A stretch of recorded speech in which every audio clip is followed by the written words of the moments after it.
C'est tout le paradoxe. Je veux dire, tous les gauchistes sont devenus des ultra-capitalistes. Oui. Et en effet, à partir du moment où on a comme seul slogan « jouir sans entrave oui. », on va vers la jouissance immédiate et donc vers les produits que le capitalisme nous donne le Graal pour sucré, jouir. En fait, exactement. Bien entendu.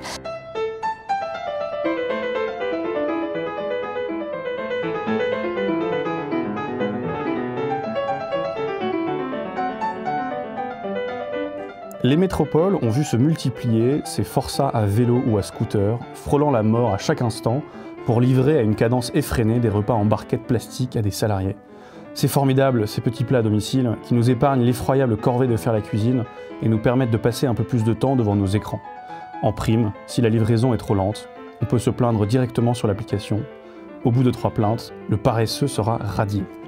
Natacha Polony, bonsoir. Bonsoir. Vous êtes essayiste et éditorialiste.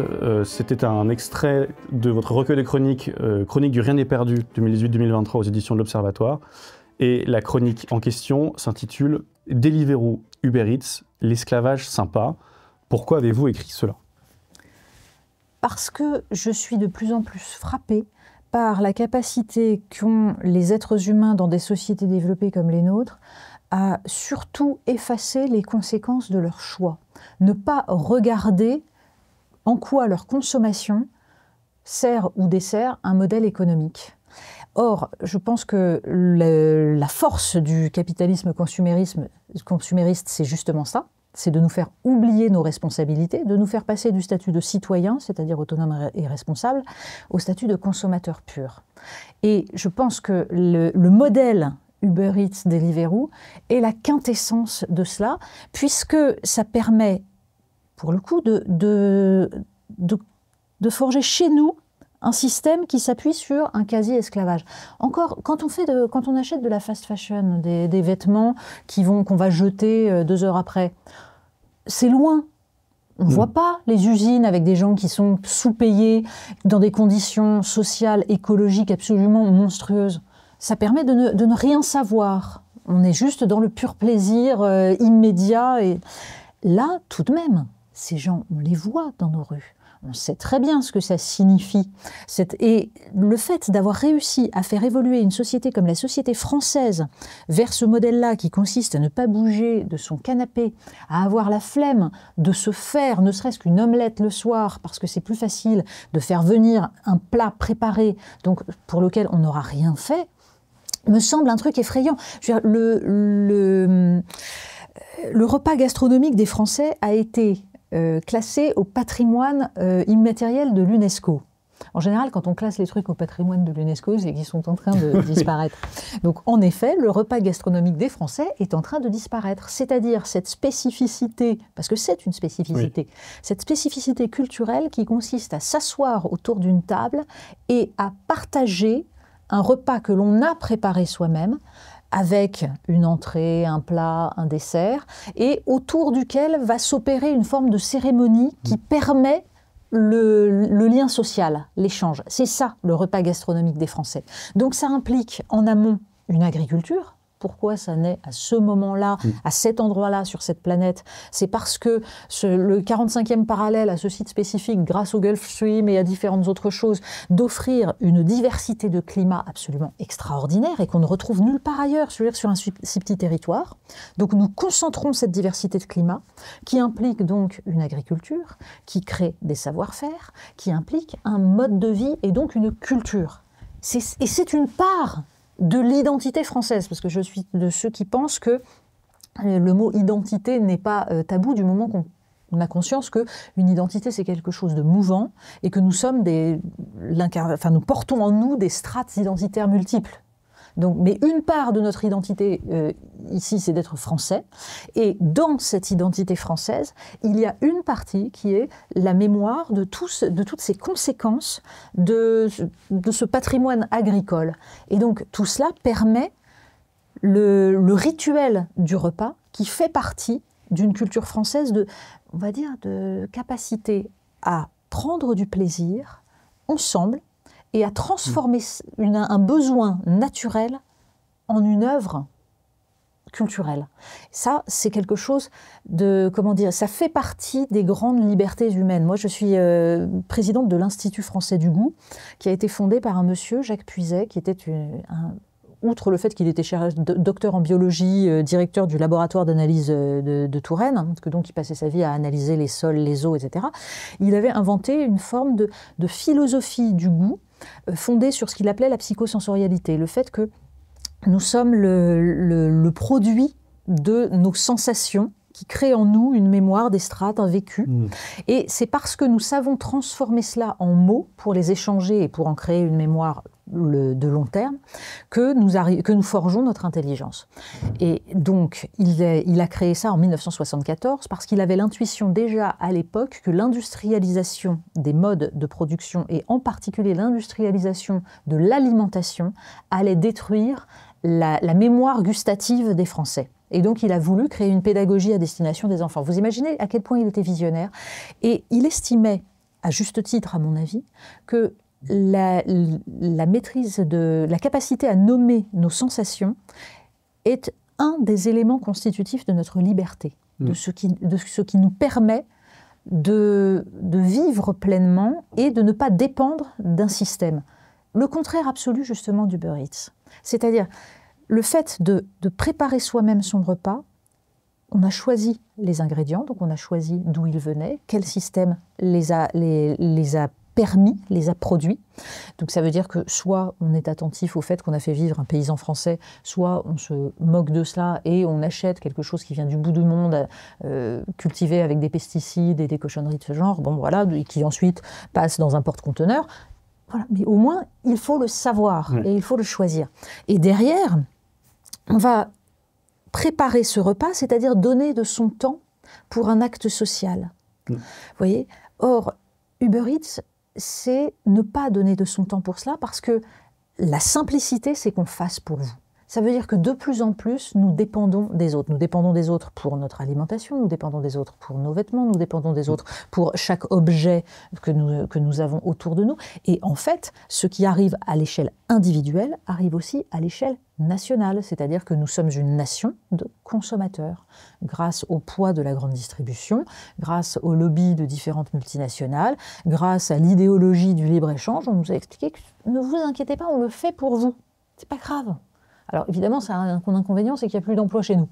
Donc c'est un petit peu problématique. Mais vous voyez comme finalement, par l'observation de quelques personnes à vélo qui sont obligées de trimer dans des conditions absolument répugnantes, on en arrive à une réflexion sur l'organisation macroéconomique.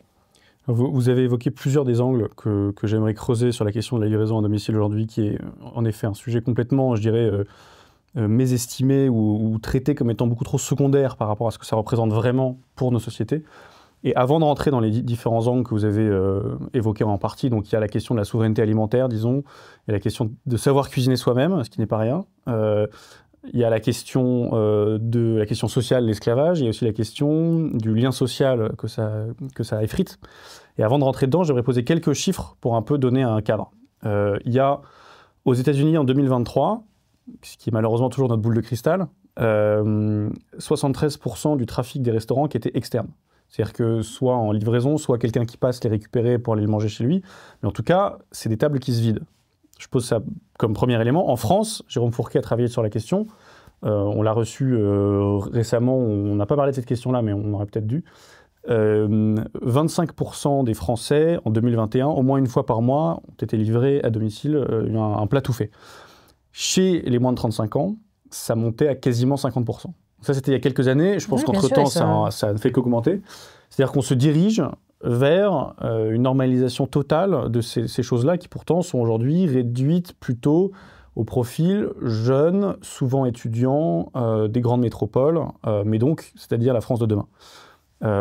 Prenons un des angles, prenons celui de la confiance sociale. Si en effet, les 3/4 quasiment de vos revenus, ce qui est le cas aux États-Unis, donc peut-être chez nous demain, dépendent de livraison externe, c'est des tables qui se vident et c'est un lien social qui est perdu autour de la table, c'est des restaurants où vous perdez votre ambiance et à ce moment-là, ça peut aller très vite parce que si on va aussi au restaurant, c'est aussi pour cette ambiance un peu bistrot, conviviale, d'un plat partagé à plusieurs Et donc, ça pourrait aller en boule de neige où on a des centres-villes qui se vident, remplacés par des dark kitchens, c'est-à-dire des endroits où on ne fait que préparer à manger pour la livraison, mais on ne livre personne sur place.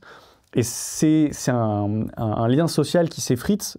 Et on voit que, par exemple, pas à Paris, parce qu'on a une quantité de restaurants colossale, mais dans des endroits beaucoup moins peuplés comme la Creuse, si vraiment le bistrot du village ferme, à ce moment-là, on a des conséquences sur la vie sociale qui sont absolument colossales. Balzac disait le comptoir d'un bistrot est le vrai parlement du peuple. Magnifique. Les liens de sociabilité se créent autour d'un verre dans un bistrot, d'un café, autour d'un plat, d'un repas au restaurant. Pourquoi ? Parce toutes les grandes religions sacralisent un repas.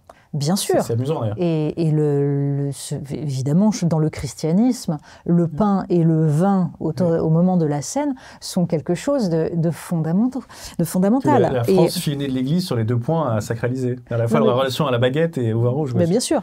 Mais parce que tout simplement, le pain, le vin, et j'ajouterais, parce que dans la Trinité française, il y a le pain, le vin et un troisième qui est le fromage, oui. C'est le ferment à chaque fois. Ce sont des aliments fermentés. Le ferment, c'est l'essence de la vie. C'est-à-dire, c'est ce que l'on ne voit pas, mais qui crée de la vie et qui modifie le vivant. Et c'est la patience aussi. Bien Il sûr, faut attendre, c'est pas ces reports de gratification. Exactement, parce que justement, l'un des drames de la boulangerie actuellement, c'est une panification accélérée. Quand on n'attend pas que le ferment fasse son travail et on se retrouve avec des pains absolument infects. Et c'est en train de ressurgir sous la pression des grands minotiers qui ont des monopoles. Enfin bref, ça, je pourrais aussi vous en parler pendant des heures. Mais donc, la question du lien social, c'est ce que je disais à travers ce que m'a enseigné Jacques Puiset, qui, lui, considérait véritablement le repas comme une cérémonie. Le fait de donner de son temps à cette cérémonie, c'est aussi la capacité à prendre du temps pour quelque chose qui n'est pas essentiel, mais qui, du coup, crée de la culture. Vous savez, il y a un texte qui est le plus beau texte jamais écrit sur la démocratie, à mon avis, le discours aux morts de Périclès dans la guerre du Péloponnèse. Donc, Périclès fait un discours pour honorer les morts de la première année de guerre. Évidemment, quand on fait un discours pour les morts, on parle aux vivants et on explique pourquoi les morts ont donné leur vie. Donc, quel sens ça avait. Donc, il défend la démocratie, le modèle athénien. Et il définit la démocratie. Et alors là, c'est magistral, parce que si vous le lisez, vous retrouvez en fait en filigrane liberté, égalité et fraternité. C'est très intéressant. La liberté, c'est-à-dire, il explique que nous définissons nos lois et nous obéissons à nos lois, mais chacun chez lui peut faire ce qu'il veut. Voilà, du moment qu'il obéit aux lois. Donc la liberté implique la séparation entre espace privé et espace public. Deuxièmement, nous sommes tous égaux et nous choisissons les postes, nous donnons les postes en fonction du mérite et pas en fonction de la naissance. L'égalité appuyée sur la méritocratie. Et derrière, nous respectons les lois et surtout celles qui protègent les plus faibles. La fraternité. On peut y ajouter un élément, mais là ça nous emmènerait très très loin parce que c'est passionnant, c'est qu'il ajoute un élément qui n'existe pas dans notre conception de la démocratie chez les modernes et qui devrait exister selon moi, parce que nous en manquons, c'est, les Grecs appellent ça aedos, nous appellerions ça vergogne, c'est-à-dire l'idée qu'il y a, il le dit comme ça lui, il y a aussi des lois non écrites dont la transgression provoque l'opprobre. Ça veut dire quoi? Ça veut dire que nous vivons en société, nous existons sous le regard des autres. Et c'est parce que nous savons que nous existons sous le regard des autres, puisque nous formons une communauté politique, que nous nous comportons correctement. Donc vergogne ou aidos peut se traduire par pudeur, honneur, honte. C'est un mélange. C'est un concept absolument passionnant. Bref, juste derrière, que dit Périclès? Que la spécificité d'Athènes, c'est aussi d'aimer la beauté. Il dit, nous arrangeons nos intérieurs, nous aimons le plaisir, nous aimons la beauté de la vie. Et en fait, c'est absolument essentiel. C'est à opposer à cette espèce de culte de la mort qu'on retrouve dans toutes les formes de fascisme. C'est le Viva la muerte lancé par un général franquiste pour protester contre le discours d'Unamuno sur le fait qu'il se détachait du franquisme. C'est quelque chose, ce Viva la muerte, c'est l'opposition absolue de cette idée que nous aimons la vie parce que la vie est belle et parce que nous pouvons la transcender par des actes sociaux. C'est en ça que c'est extrêmement important. C'est le contraire du profit aussi. C'est à la fois le contraire de la fascination pour la mort et c'est le contraire du profit à l'état pur. C'est de l'utilitarisme anglo-saxon qui consiste à dire on va agir uniquement en fonction de notre intérêt égoïste et de ce qui va nous rapporter. Eh bien, je crois que cette dimension de gratuité de l'acte culturel, et en particulier du partage à travers l'acte gastronomique, est une des grandeurs de la France. Bonjour à tous, je me permets d'interrompre la conversation parce que si vous êtes là, c'est a priori que le contenu de transmission vous plaît. Si vous voulez aider la chaîne, aider à son référencement, aider à son développement, mettez un pouce bleu, comme disent les youtubeurs, abonnez-vous, mettez la cloche, partagez auprès de vous, que vous écoutiez en podcast ou en format YouTube, c'est très important pour aider la chaîne à se développer. Merci beaucoup. Bien sûr, je partage entièrement votre avis, et ce qui est intéressant, c'est que je pense que les Français sous-estiment à quel point c'est une spécificité, parce qu'il y a beaucoup de pays, alors souvent scandinaves, ou disons culturellement plus protestants que la France, dans lequel ça arrive qu'à la fin du repas, ceux qui invitent partagent l'addition, entre guillemets, en disant bah, « écoutez, on vous a reçu, ça nous a coûté tant et on fait moitié-moitié ». Nous, ça nous paraît infâme, mais il y a des pays dans lesquels c'est parfaitement normalisé. Il n'y a pas ce même rapport au désintéressement dans « j'invite, j'accueille ». Il y a une espèce d'hospitalité folle et magnifique. C'est un échange, c'est tout le processus du don et du contre-don qu'on retrouve chez Mauss. Cette réflexion-là, elle est absolument fondamentale. Encore une fois, dans le lien social, il y a cette idée de donner, rendre, recevoir, qui permet aux êtres humains de former une communauté. Alors, on peut y ajouter le fait qu'il y a énormément de pays qui n'ont pas cette dimension sensorielle parce que, de fait, ils n'ont pas la chance d'avoir les produits qui permettent, de créer cette variété. Cela dit, les plats les plus intéressants de la cuisine française sont dans les endroits les plus pauvres où il fallait faire 2 repas par jour, 365 jours par an, avec des patates, du chou, des châtaignes et du cochon. Et ça donne des plats absolument exceptionnels. Alors, mais c'est drôle parce que je pense que le clivage pays historiquement catholique et historiquement protestant est assez amusant là-dessus, parce qu'il y avait des statistiques qui avaient été faites sur le temps moyen passé à table. Mais c'est fondamental. Et là-dessus, les Français gagnaient. Alors, il y avait quelques exceptions à la règle, mais globalement, la règle tenait, qui étaient les pays historiquement protestants, qui étaient là à regarder la montre, time is money, je perds du temps. Un des plus beaux exemples de cela, une des plus belles illustrations, c'est le Festin de Babette. C'est ce film extraordinaire sur cette femme chef cuisinier qui a fui la commune et qui est allée donc, dans un pays scandinave où elle se retrouve, donc elle sert je crois que c'est deux sœurs très austères, la typique de protestante, et elle reçoit finalement une somme d'argent je crois que je me souviens que c'est de la vente du restaurant qu'elle avait à Paris, elle a dû fuir en exil. Elle reçoit cette somme d'argent et elle décide d'en faire un repas extraordinaire pour les femmes qui la font vivre. Et le repas est fabuleux. Et on voit ces protestants qui, tout à coup, donc austères, qui goûtent et qui prennent du plaisir. Et la façon dont c'est filmé est magistrale. Vraiment d'une beauté. Et ça raconte justement ce que c'est que le plaisir et la jouissance, parce que la différence entre le catholicisme et le protestantisme, c'est le rapport au plaisir, c'est le rapport à la jouissance. C'est-à-dire que les catholiques, ils peuvent se faire pardonner en confession. Donc ça leur permet finalement de trouver que c'est pas si grave que ça de se laisser aller. Mais c'est essentiel dans la vision des choses. Et de fait, la France est ce concentré culturel où nous bénéficions à la fois du climat, de toute la culture méditerranéenne et de la culture catholique. Et c'est ce mélange qui donne le repas des Français et notre rapport à la nourriture, mais qui est en train de disparaître. Et c'est ça qui est extrêmement dangereux, sous l'effet évidemment du soft power américain, c'est-à-dire que les marques américaines, Coca-Cola, le McDo, les choses comme ça, nous sommes quand même le 2e pays du nombre de McDo. C'est désespérant.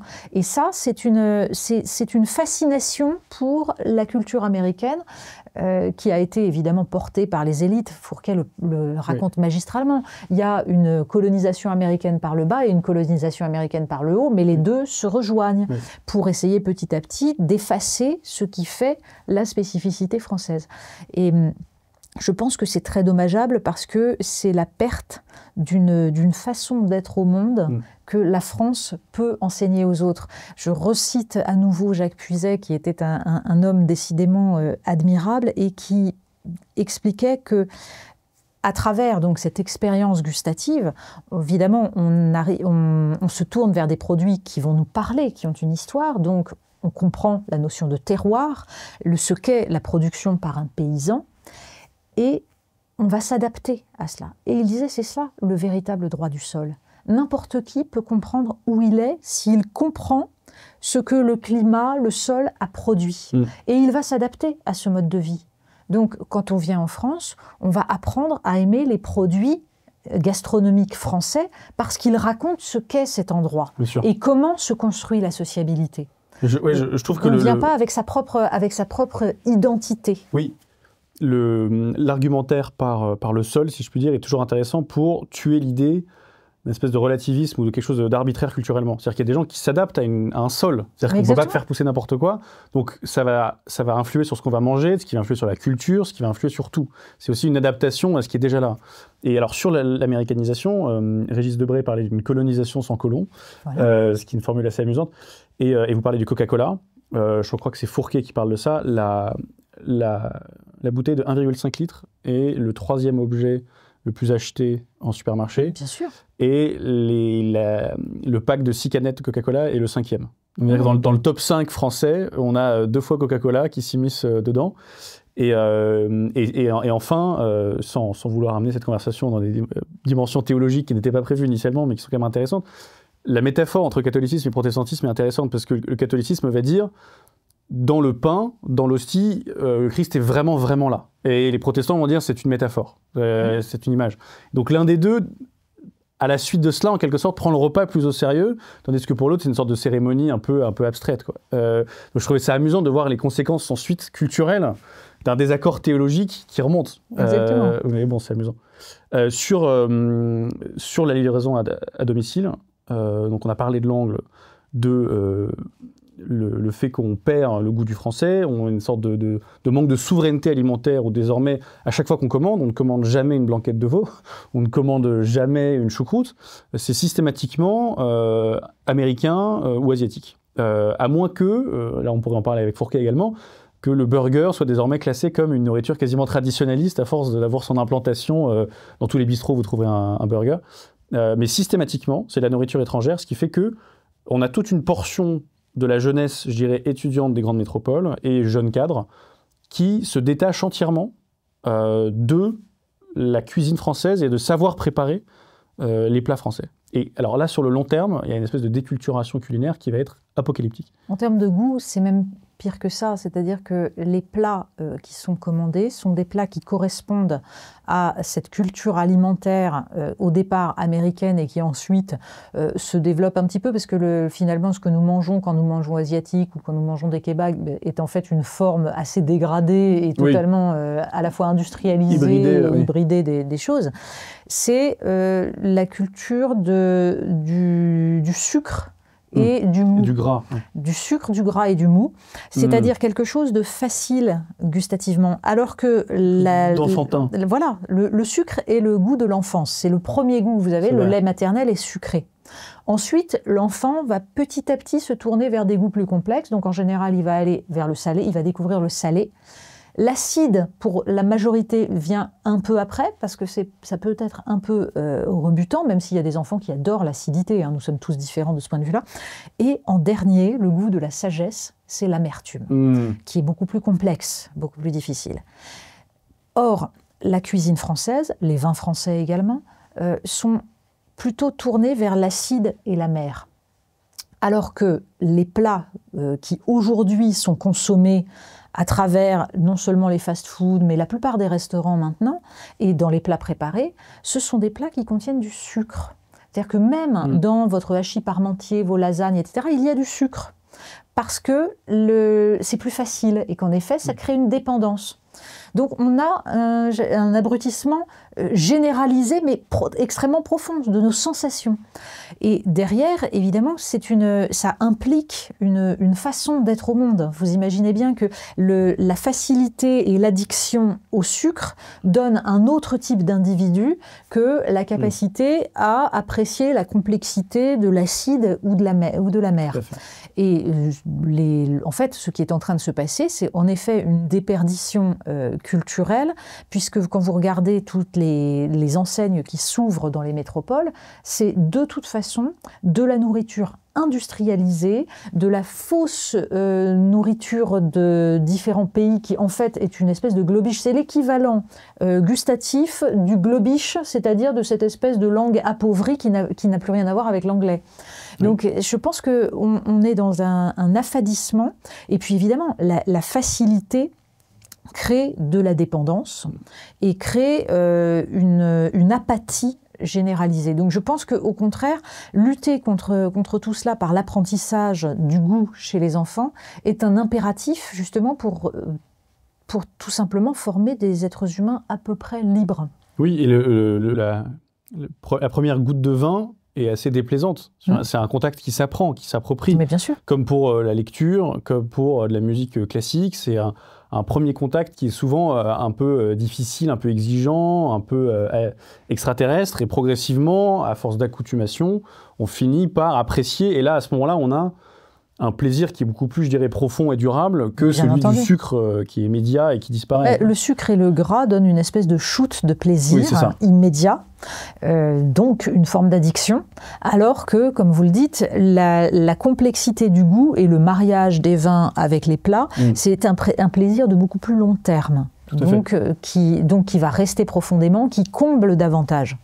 Et vous parlez de dépendance, c'est l'un des angles également qui m'intéresse. Cluster 17, il y a un an, avait fait des sondages sur qui étaient les plus gros consommateurs de Uber Eats, Deliveroo. Et fait a priori relativement étonnant, c'était sur le spectre politique ceux qui se disaient les plus à gauche qui consommaient le plus. Et donc l'un des profils, c'était... Oui, j'avais vu ce sondage, ça m'avait fait beaucoup rire. Et c'était, Eugénie Bassier s'amusait à parler de la gauche Uber Eats, des profils, encore une fois, étudiants, diplômés, surdiplômés, en voie de lettres, etc., et qui ont généralement à la bouche beaucoup de critiques du capitalisme. Vous savez pourquoi ? C'est très simple, on va le dire un petit peu brutalement. Pendant des décennies, une part de la gauche s'est mise de façon absolument ahurissante à assimiler tout ce qui relevait de la défense du patrimoine, de la culture, et surtout de la culture agricole, alimentaire, à du fascisme, ou plutôt à du pétainisme. J'ai un souvenir monumental d'un débat sur une radio dans lequel je faisais l'éloge des vignerons et de la difficulté qu'il y a à travailler la terre, à être soumis chaque année aux aléas climatiques.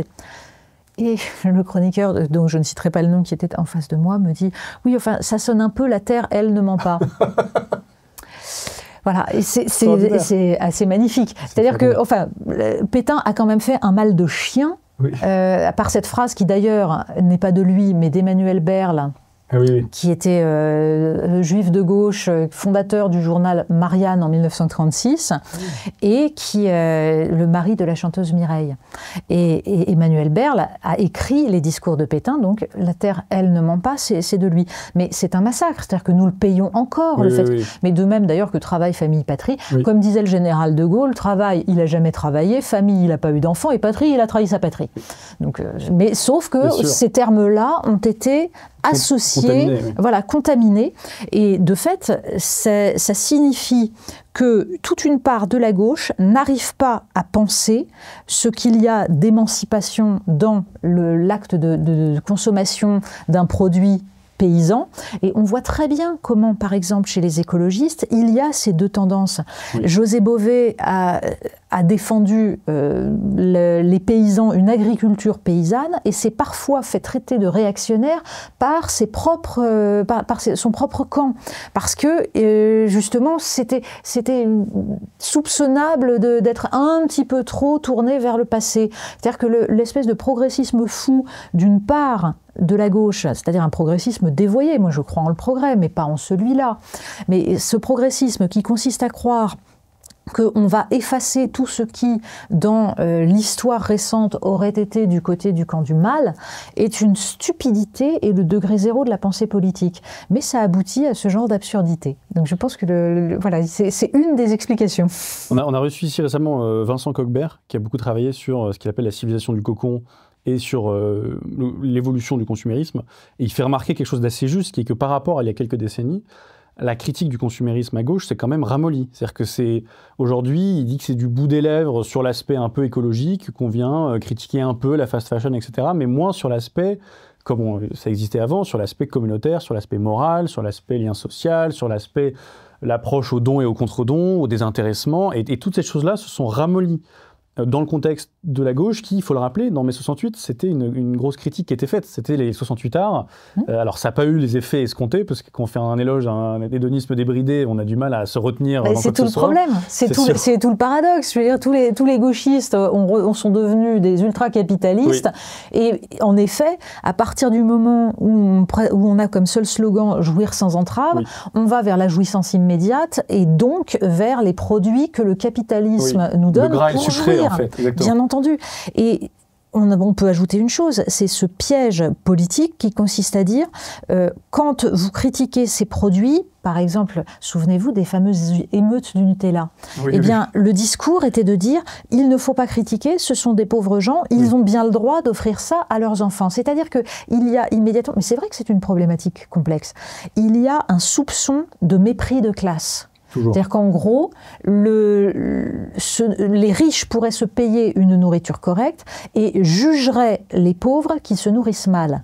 C'est ne pas comprendre que justement le rôle de la République, c'est de permettre aux plus pauvres de ne pas être ceux à qui on inflige la malbouffe. On devrait les protéger de cela. Alors évidemment que la question du pouvoir d'achat est centrale, sauf qu'à force de centrer uniquement les débats politiques sur cette question du pouvoir d'achat, on en oublie en effet que nous ne sommes pas que consommateurs, nous sommes aussi, ou nous devrions être des producteurs, et que tout l'enjeu c'est de redevenir des producteurs. Oui. Parce que c'est ça qui va enrichir le pays. Si les gens ont des problèmes de pouvoir d'achat et que du coup ils en sont à se battre pour un pot de Nutella, accessoirement, c'est parce qu'on leur a rincé le cerveau avec des publicités en leur faisant croire que c'était ça la vraie liberté. Parce que les libéraux ont aussi... Et alors il y a la gauche qui vous dit qu'il ne faut pas critiquer parce qu'ils n'ont pas de pouvoir d'achat et donc c'est du mépris de classe. Et puis vous avez de l'autre côté la droite libérale qui vous explique non mais ils sont bien libres d'acheter ce qu'ils veulent. Bien sûr. Parce que honnêtement, la publicité qui se fonde sur le neuromarketing, c'est la conception qui se fonde de la liberté. Oui, bien sûr. Enfin, c'est une escroquerie. Oui. Donc la liberté, telle que nous, en République française, nous la concevons, c'est un processus d'émancipation. Et le rôle de la puissance publique, c'est de permettre à chacun de s'émanciper, c'est de lui donner les armes pour s'émanciper. Or, nous ne faisons pas cela puisque nous livrons nos enfants à la publicité et la publicité permet d'enrichir la grande distribution qui va utiliser ces produits absolument ignobles pour permettre aux gens de se faire croire qu'ils ont un tout petit peu de bonheur et de plaisir dans la vie. C'est une conception terriblement pauvre, d'abord de ce qu'est le bonheur et de ce qu'est le plaisir, et c'est un dévoiement de ce qu'est véritablement la liberté. La plus grosse tranche d'âge qui regarde Transmission, c'est des 25-34 ans. Donc là, on est globalement pile dedans. Et ce que j'aimerais quand même leur rappeler et leur faire comprendre, c'est que l'indépendance, qui est un des mots-clés de l'époque, personne ne veut être dépendant. Là, je parlais de ça vis-à-vis du narcissisme. Le narcisse, c'est avant tout celui qui a peur de la dépendance. L'indépendance, c'est quelque chose, si vraiment on veut la sacraliser, qui se travaille sur le long terme. Jadis, on fabriquait nos propres vêtements avec la couture, on ne dépendait pas de Shein et de la fast fashion pour s'habiller. Bon, nos grands-mères, si je puis dire, au fur et à mesure, ont perdu le coup de main et on juge ça comme étant une émancipation, alors qu'en réalité, ça nous rend juste plus dépendants vis-à-vis des enseignes de couture. Maintenant, on peut faire la même analyse avec la nourriture. Si vraiment vous avez grandi dans un format de pure livraison, du tout cuit, si je puis dire, tout cuit dans le bec qui arrive chez vous, vous ne saurez plus cuisiner Et là, vu qu'on a toujours peur, c'est-à-dire qu'on rentre dans un truc un peu féministe renversé, où ça deviendrait en soi dommageable que les femmes sachent cuisiner. C'est une espèce de raisonnement à l'inverse. Surtout, n'apprenez pas à cuisiner, restez dépendante toute votre vie. C'est tout le drame. C'est-à-dire que le progrès des années 1950, 1960, 1970 à libérer les femmes. Hein. Le slogan Moulinex libère la femme est quand même un des plus grands slogans parce qu'il raconte une vérité. Oui. À partir du moment où ça libérait du temps, on pouvait faire autre chose. Mais de fait, ça signifie qu'il y a eu une absence de transmission de toute une part des actes qu'on pouvait accomplir. Mais je vais vous dire, d'abord, je pense que la mode du mot indépendance, que moi je ne renie pas. Hein. Je suis en effet pour le fait de forger les conditions de notre indépendance. Parce que, de fait, la dépendance, ça pose quelques problèmes hein, quand ça n'est pas choisi. Mais vous voyez, moi je fais de la couture. Alors là, la veste que j'ai faite, je l'ai faite moi-même. Pourquoi ? Parce que ça permet de ne pas dépendre de l'industrie de l'industrie textile. En effet, parce que ça permet de choisir d'où viennent les tissus, donc de faire marcher des boîtes françaises. C'est un choix. Et en effet, c'est la même chose sur la nourriture. Mais ça, pour en revenir à l'idée d'indépendance, moi je défends ce concept, mais il est à la mode parce qu'on n'ose plus dire le mot qu'on devrait utiliser, souveraineté. Oui. Voilà. Moi je crois en la souveraineté. Pourquoi ? Je crois en la souveraineté du peuple parce que c'est la définition de la démocratie. C'est pour ça que le terme souverainisme est absolument effarant. C'est-à-dire qu'on a réussi à caser dans un petit coin du paysage politique un truc qui devrait être totalement partagé. C'est-à-dire si on n'est pas pour la souveraineté du peuple, donc on n'est pas démocrate. Oui, dans mes cours de sciences politiques, je ne sais plus avec quel invité on avait parlé de ça, la façon dont la démocratie nous était enseignée, ça c'était très récemment, hein, en master, c'était vraiment... Il y a plusieurs conceptions de la démocratie, et l'une d'entre elles, un peu populiste, et on comprenait en creux un peu démagogue, c'est celle qui insiste d'abord sur la souveraineté du peuple. Et après, ensuite, il y a celle des vrais politistes comme nous, qui avaient des cravates, qui avaient des comptes LinkedIn, qui nous expliquaient que c'était d'abord les droits individuels purs et durs, et une conception de l'histoire. Et l'état de droit pour préserver les droits individuels, mais surtout pas avec la communauté politique. Une petite touche qu'ils appelaient populiste, c'est ça. Pour équilibrer. Mais non, la démocratie, c'est une articulation entre un état de droit qui ne soit pas dévoyé et surtout la souveraineté du peuple. Et je pense que la souveraineté du peuple exige en fait la souveraineté nationale, puisque si la nation n'est pas souveraine, si elle est entravée, le peuple ne peut pas décider seul de son destin. Or, c'est encore une fois la démocratie, le gouvernement du peuple, par le peuple, pour le peuple. Mais il y a un troisième élément dans cette construction politique, c'est la souveraineté des individus. Et ça signifie quoi ? Vous le comprenez quand vous lisez les 5 mémoires sur l'instruction publique de Condorcet. 1791, Condorcet a écrit « La puissance publique doit l'éducation au peuple ». Pourquoi ? Parce qu'il ne peut pas y avoir de véritable démocratie, en tout cas de démocratie au sens où nous l'entendons, c'est-à-dire en fait la République, pas la démocratie libérale à l'anglo-saxonne. Là, je rejoins les réflexions de Régis Debray, êtes-vous démocrate ou républicain ? Quand il disait êtes-vous démocrate, c'est les démocraties libérales à l'anglo-saxonne. Donc il ne peut pas y avoir de démocratie telle que nous l'entendons si nous avons des citoyens qui dépendent d'autrui pour leur jugement.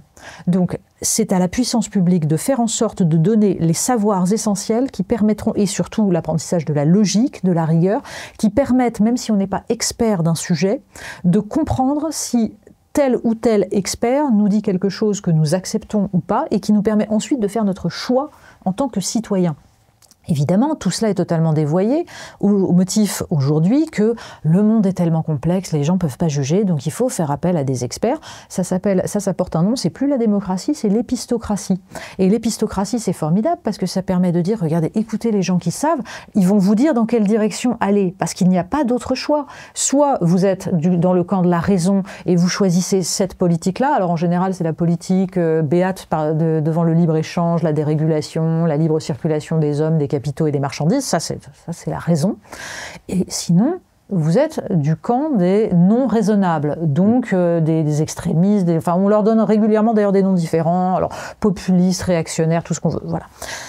La souveraineté individuelle, elle repose donc sur l'éducation, et encore une fois, la puissance publique a ce rôle-là parce que ça ne peut pas dépendre uniquement des familles, ne serait-ce que parce que ça créerait une inégalité totale. Et puis, nous croyons, en tant que républicains, en l'émancipation par rapport à on va dire, certaines formes de dogmatisme. Et donc, nous avons décidé collectivement, en tant que communauté nationale, que les savoirs considérés comme universels doivent être transmis à tous. Mais ça implique en effet aussi de ne pas dépendre d'une économie. Moi, je crois que dépendre de l'industrie agroalimentaire, dépendre de l'industrie de la mode, c'est n'être pas libre. Et quand on sait comment les choses sont faites, parce qu'on a expérimenté avec ses mains, avec sa tête, la façon dont on les faisait, eh bien, on n'achète plus n'importe quoi et on s'intéresse à la provenance des objets. D'un point de vue écologique, c'est fondamental. D'un point de vue social, c'est fondamental. Et j'ajoute un dernier point, c'est que ça développe le cerveau. Parce que je peux vous dire que apprendre, par exemple, à utiliser un patron, à en comprendre toutes les complexités, eh bien, ça nécessite des compétences énormes. Oui. De même d'ailleurs que le bricolage. Moi, à chaque fois que je croise un ministre de l'Éducation nationale, je lui dis il faut mettre des cours de couture et de bricolage à l'école primaire. Oui. Alors, pas couture pour les filles et bricolage pour les garçons. Hein. Couture et bricolage pour tout le monde. C'est très utile. Et au Japon, vous avez des cours de tenue de la maison dans les classes pour les jeunes élèves. Et dans énormément d'écoles, il n'y a pas de cantine parce que ce sont les élèves qui préparent le repas ensemble, qui organisent la classe pour mettre les tables et ensuite faire la vaisselle, etc. C'est un apprentissage essentiel. Mais à une époque, c'était la famille qui faisait ça. Et on n'avait pas besoin de l'école pour venir... De tout temps, il y a eu des familles défaillantes. Oui, c'est sûr. Donc, c'est à la puissance publique de combler cela et de permettre un minimum d'égalité si nous estimons que tout cela est important. Ce que j'attends des familles, c'est avant tout qu'elles éduquent leurs enfants, c'est-à-dire qu'elles leur apprennent à réfréner leurs pulsions. Oui. C'est ça, le rôle des familles. C'est de faire l'apprentissage de la frustration. Parce que sinon, vous fabriquez des frustrés, frustrés pour tout, qui sont des gens dangereux. Parce que la frustration crée de la violence. Donc le rôle des familles devrait être celui-là. Ça n'est plus fait, là aussi pour des raisons politiques et culturelles. C'est un problème majeur parce que, du coup, les enseignants récupèrent des gamins auxquels ils ne peuvent pas apprendre ce qu'eux doivent enseigner. Vous avez parlé de ne pas dépendre d'une industrie. Ça fera le lien avec peut-être le dernier angle sur la question de la livraison à domicile, qui est l'angle, je dirais, à la fois social, vous dites dans votre chronique par exemple, il suffit de baptiser ces esclaves auto-entrepreneurs pour que les réticences s'envolent. Ah, mais c'est magique. C'est extraordinaire. Et d'ailleurs, je me souviens que Bruno Le Maire avait, dans ses tableurs Excel, ajouté tous les auto-entrepreneurs, dont une bonne partie de ces gens qui sont chez Deliveroo ou Uber Eats, dans le nombre de créations d'entreprises. Bien sûr, bien sûr. Et comme ça, on découvre. Voilà, la France est de nouveau un pays, on n'a réindustrialisé. C'est formidable. Donc, il y a cet aspect-là. Et ensuite, et je vous laisserai répondre après, le rapport à la souveraineté migratoire. C'est-à-dire qu'on crée également un appel d'air.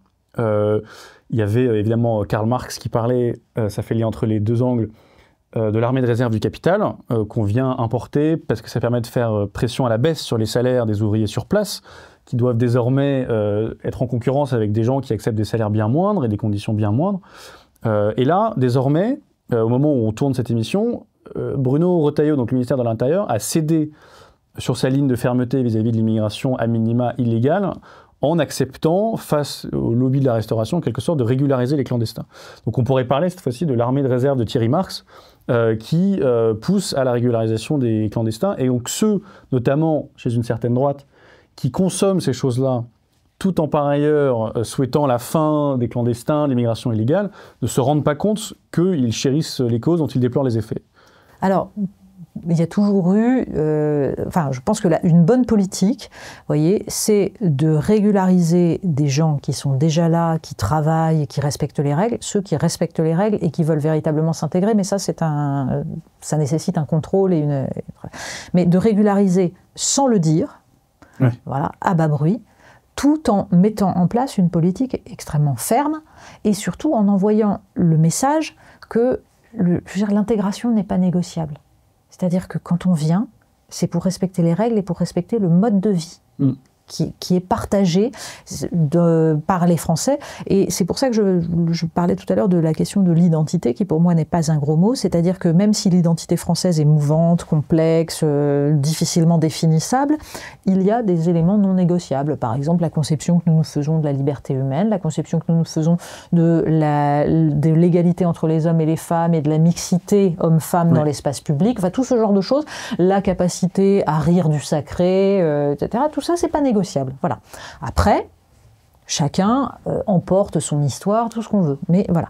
Donc ça, c'est la parenthèse politique. C'est-à-dire que j'ai le souvenir d'un ministre de l'Intérieur comme Jean-Pierre Chevènement qui, en effet, avait régularisé, mais sans le dire. C'est parce que si on le dit, évidemment, on perd tous les faits. Voilà. Et derrière, en effet, on régule. Mais et je comprends que dans la restauration, les restaurateurs aient besoin de main-d'œuvre. Il y a une carence tragique de main-d'œuvre dans la restauration. Pourquoi ? Parce que c'est difficile. Parce que vous comprenez, il faut travailler le week-end. Et moi, je croise énormément de restaurateurs, je parle avec beaucoup d'entre eux, et ce qu'ils racontent est désespérant. C'est-à-dire qu'ils ont de plus en plus des jeunes gens qui, en fait, rechargent leurs droits au chômage pendant quelque temps, et après demandent à être licenciés pour pouvoir toucher et s'arrêter de travailler. Je vois ces cas-là. Avec le cas, j'ai encore en tête un restaurateur qui a dû fermer en pleine saison parce que ses employés lui demandaient des vacances au mois d'août. On a dit, écoutez, désolé, quand on est dans la restauration, on prend les vacances à un autre moment. Ils se sont mis en arrêt maladie. Voilà. Et il s'est retrouvé le bec dans l'eau, donc obligé de fermer. Donc il y a une question de rapport au travail, à l'effort, et surtout, je dirais, quand on dit question de rapport à l'effort, on donne l'impression que ce serait quelque chose d'atroce, qu'il faudrait fouetter les gens pour qu'ils acceptent, etc. C'est pas ça. La capacité à s'accomplir dans son travail, à aimer son travail parce qu'on aura la fierté de le faire bien. Ça, c'est quelque chose qui s'apprend très jeune. Et je pense que là aussi, dans les fragilités de la France aujourd'hui, il y a le fait que nous avons perdu la transmission de l'amour du travail bien fait et du plaisir de produire par soi-même. C'est pour ça que je disais qu'il faut des cours de bricolage, de couture à l'école, parce que l'enfant qui tout à coup a réussi à produire quelque chose comprend à quel point l'action que nous avons sur le monde, sur la matière, provoque une fierté et un plaisir profond. Et il va perpétuer cela et s'orienter vers des métiers qui lui donneront à nouveau ce plaisir, plutôt que d'aller faire du marketing ou du management et des choses finalement assez vides de sens qui, à un moment donné, vont lui faire comprendre que bon, c'est pas très très épanouissant. Donc je crois que ça commence extrêmement jeune. Et derrière, bien entendu, qu'il y a là des choix macroéconomiques. Pour le dire simplement, à partir de la fin des années 1970, ce qu'on a appelé la vague néolibérale, portée par Ronald Reagan, Margaret Thatcher, etc. Ça s'appuie sur la destruction progressive de toutes les protections sociales qui avaient été conquises pendant quasiment un siècle et demi. C'est-à-dire que la dérégulation a permis aux entreprises d'aller s'installer à un endroit où il n'y avait pas ces protections sociales. C'est formidable, et c'était au nom de la mondialisation. Et ceux qui étaient contre la mondialisation, on leur disait « mais comment, mais vous n'êtes pas moderne, vous n'êtes pas ouvert ». C'est-à-dire que les ouvriers qui ont perdu leur travail ici, on leur dit « mais si vous n'êtes pas pour le fait qu'on puisse, pour cette mondialisation qui permet d'installer des usines au Bangladesh ou au Vietnam, bah, c'est que vous êtes raciste ». Voilà, c'est une double peine. Et petit à petit, ce qui est absolument formidable dans cette histoire-là, c'est que non seulement on met en place la division mondiale du travail qui permet donc de fabriquer ailleurs, d'étendre à l'infini les chaînes de valeur, tout ça en ne payant pas le transport maritime à son juste prix, ce qui permet de polluer un petit peu plus et ce qui permet à Rodolphe Saadé d'aller expliquer à Donald Trump « je vais investir 20 milliards chez vous ». C'est formidable, vraiment grande réussite. Et derrière, l'Union européenne elle-même est devenue le lieu principal de cette dérégulation. Parce qu'avec l'acte unique européen de 1986, on change en fait le sens de la construction européenne. C'était déjà en germe, il y avait déjà une poussée. C'est-à-dire que le torpillage du traité de l'Élysée de 1963 entre De Gaulle et Adenauer, ça a ce sens-là. C'est une façon d'empêcher l'Europe d'être une Europe européenne, indépendante de toute cette... d'abord des États-Unis, et puis ensuite de ce marché mondial, puisque tout de même le principe à l'œuvre en 1957 lors du traité de Rome, c'est l'idée d'un marché commun, donc libéralisé, mais dans une zone économique homogène et protégée à l'extérieur. Ça s'appelle la préférence communautaire. On va s'échanger nos excédents, mais on achète européen. Avec l'acte unique, on sacralise la libre circulation des hommes, des marchandises et des capitaux. C'est-à-dire que l'Union européenne devient la zone la plus ouverte au monde. Et si on ajoute à cela ensuite l'entrée des pays de l'Est, qui ne sont pas une zone économique homogène avec l'Europe de l'Ouest, eh bien ça permet de déréguler à l'intérieur même de l'Europe et de pratiquer le dumping social à l'intérieur de l'Europe. C'est-à-dire que vous n'avez même plus besoin de délocaliser à l'autre bout du monde. Vous avez sur place des travailleurs qui sont moins payés et un système économique qui, à l'aide de subventions européennes, permet d'implanter des usines en Roumanie ou en Pologne. C'est formidable. Donc il y a une question économique de fond. Donc derrière le sujet dont nous parlons là, et qui a l'air totalement anecdotique, le principe, parce qu'on ajoute que Uber s'appuie aussi sur cette question, sur ce dumping non seulement social, mais fiscal. C'est-à-dire que les mécanismes de libre circulation des capitaux permettent évidemment d'implanter la maison mère dans soit aux États-Unis, soit encore mieux à l'intérieur de l'Europe. Nous avons des paradis fiscaux en Europe, les Pays-Bas sont le premier d'entre eux, et donc on permet ensuite à des filiales de faire passer le bénéfice à la maison mère. Tout ça est absolument génial. Et ça détruit les économies européenne, en particulier l'économie française, parce que nous avons eu des élites qui n'avaient strictement rien à faire de ces questions-là et qui estimaient que nous allions devenir une société de services, ça allait être génial. Une société de services, c'est quoi? C'est une société dans laquelle vous n'avez plus que des emplois précarisés, qui ne créent pas de valeur ajoutée et qui, pour beaucoup, tous les emplois de soins, de services à la personne, dépendent beaucoup du financement public. Donc en plus, alourdissent les finances de l'État. C'est un modèle complètement dingue. Il y a un autre sujet que j'aimerais aborder avec vous, qui est la question à la fois du complotisme et de ses critiques.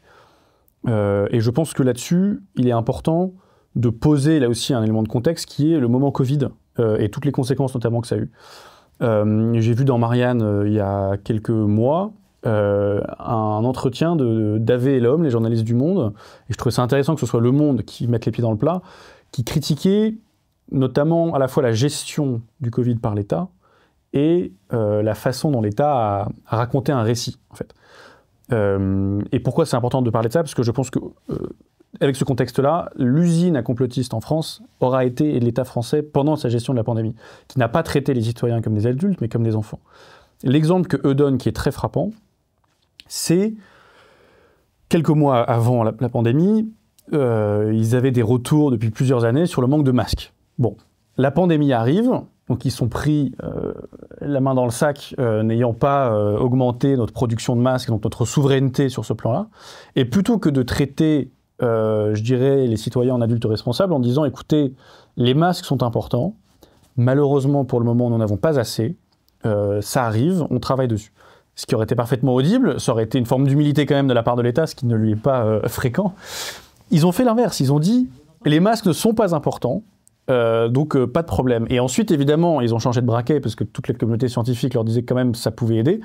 Et là, d'un seul coup, la parole, dès le début du Covid, si vous voulez, il y a eu d'autres renoncements catastrophiques pour l'image publique et pour l'autorité de l'État et pour l'essor du complotisme.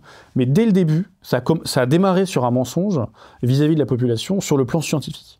Comment est-ce que les revirements et le manque d'humilité, si je puis dire, de notre État a favorisé la décrédibilisation de la parole publique qui a généré le complotisme par la suite? C'est un sujet majeur parce que je pense qu'il y a des gens qu'on a perdus pour la démocratie. à ce moment-là, qui n'y croit plus et qu'on ne récupérera pas, et je trouve ça terrifiant.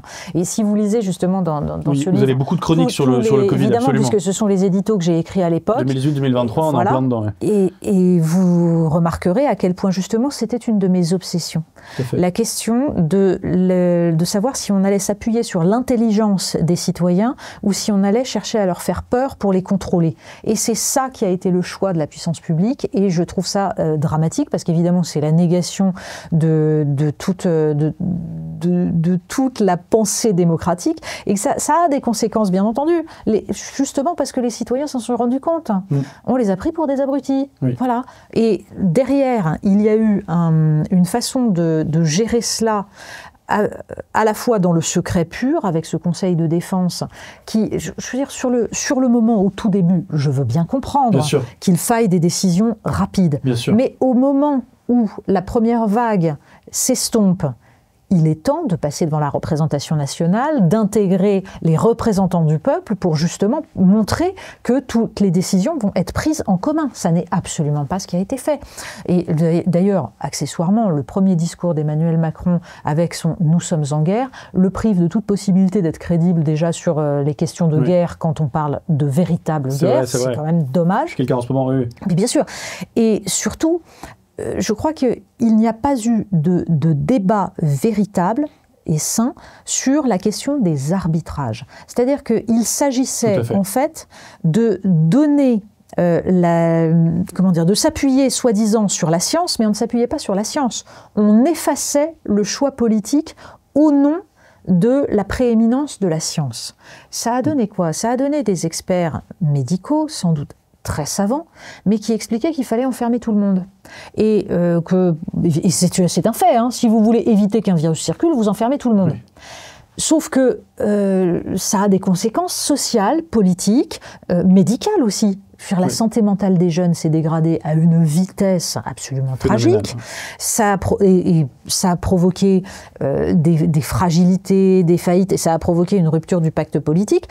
Le minimum eût été de mettre tout cela sur la table et de choisir, d'arbitrer, puisque c'est ça la politique, c'est d'arbitrer entre différents inconvénients et différents intérêts, et de dire, certes, il y a un intérêt médical, mais l'intérêt politique est aussi important. Lutter contre la fracturation de la communauté nationale est important. Donc, on ne va pas enfermer tout le monde sans distinction. On va essayer de trouver, de mesurer le risque. Tout ça n'a pas été fait, et on a expliqué à ceux qui posaient des questions ou qui s'opposaient à cette politique qu'ils voulaient la mort des autres. Parce que c'est ça, mais vous voulez donc faire mourir des gens. De même d'ailleurs que la question par exemple de la vaccination des enfants a été posée de façon délirante. C'est-à-dire que dans une maladie qui, pour les enfants, relevait d'un simple rhume, on a expliqué, certains plaidaient pour aller vacciner de façon obligatoire les enfants de 5 ans, alors qu'ils faisaient leur propre immunité. Pour quelle raison? Je n'ai jamais réussi à obtenir une réponse satisfaisante, puisque la fameuse réponse qu'on nous faisait, c'était « mais c'est une question de bénéfice-risque ». C'est-à-dire qu'en effet, quand il y a 0 bénéfice et 0 risque, c'était à peu près équilibré. Donc, vous voyez, tout cela a été fait en jouant sur les peurs.